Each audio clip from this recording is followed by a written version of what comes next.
Hello guys! So for today's video ay gagawa tayo ng butter crab. Pero hindi butter yung ginamit natin dyan. Margarine guys. Kasi wala kaming butter at ang available is margarine. So dinamihan ko lang dito yung paglagay ng margarine kasi marami yung crab. Or tawag sa amin galuway pero hindi siya totally crab. Parang kalahi niya ganon. Pero sobrang sarap guys. As in, First things first ay nilagay ko yung bawang. Yes po, bawang lang, wala nang iba. And then after yung tomato paste. And then haluin lang. And susunod is yung soy sauce. Bakit? Yung tomato paste is pampakulay at pampalasa yan, pampaasim. Yung soy sauce is pampakulay din para mas lalong dark yung sauce natin. And then, lagyan ng seasoning, syempre, paminta. And then, kada paglagay, haluin natin siya, guys, ha. So, dinoble ko yung paglalagay ng paminta kasi gustong-gusto ko ng paminta, guys. At kasi at that time, walang available na sili. So, dinamihan ko na lang yung paminta. Ganun lang yon. After, lutuin lang, yan. Actually, dapat, yan haluin ng haluin kasi pwede siyang masunog sa ilalim. Naglagay din ako ng lemon juice. Bakit? Kasi pang dagdag lasa yan, guys. So, pag kulang sa asim or kulang sa tamis, ibabalance niya yan. Sobrang sarap niyan. And then, after is the brown sugar. Bakit ulit? Kasi nga, ibabalance niya din yung lasa. So, parang siya, may natamis na maasim. Parang ganun. Sobrang sarap niyan. As in, nagustuhan niya ni father ko. Actually, talagang kinaumagahan. Talagang kinain niya pa ng kinain yan.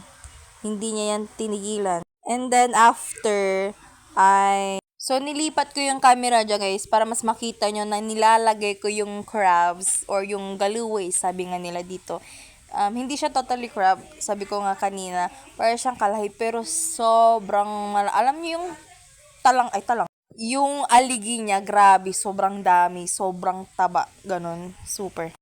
Tinikman ko yan actually, kaya nga nilagyan ko ulit ng sugar kasi medyo nakukulangan ako sa lasa. So, nasa sa inyo na yan, kaya nga dapat tikim kayo ng tikim guys kasi para mabalance nyo kung ano yung kulang, kung ano dapat yung punahan. Ganon. Uy, hindi ganon. So, haluin lang natin ng haluin guys hanggang sa medyo lumapot siya. Yun naman yung pinaka-goal natin doon na medyo maging malapot-lapot siya ganon. And then after, of course, ilagay na natin yung crab dyan. So, hindi ko alam kung ano pang pinaggagawa ko dyan. Pero nilagay ko rin yan, guys. Diba? Inati-hati ko yan sa gitna para mas ma-absorb niya yung sauce sa may algi-algi niya para masarap lalo siya. And after na yan is, hinalo ko lang, syempre. Hinalo ko ng mabuti, kaya dalawa yung gamit kong dyan. Haluin nyo lang ng mabuti guys para sumiksik yung sauce dun sa ilalim niya. Tsaka pakuluan nyo ng konti bago nyo siya tanggalin or i-plating, ganon. So, ganon talaga Ganon ako magluto guys. So, pasensya na So, yan, haluin nyo lang ng haluin hanggang sa ma-absorb niya lahat.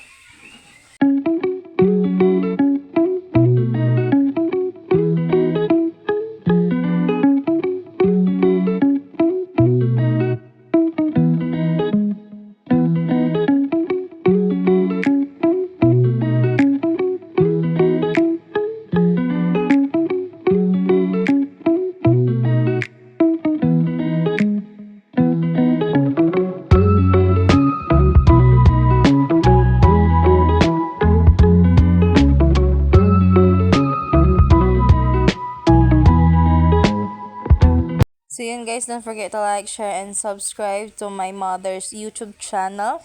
And tada! That's the final plating. So bye-bye!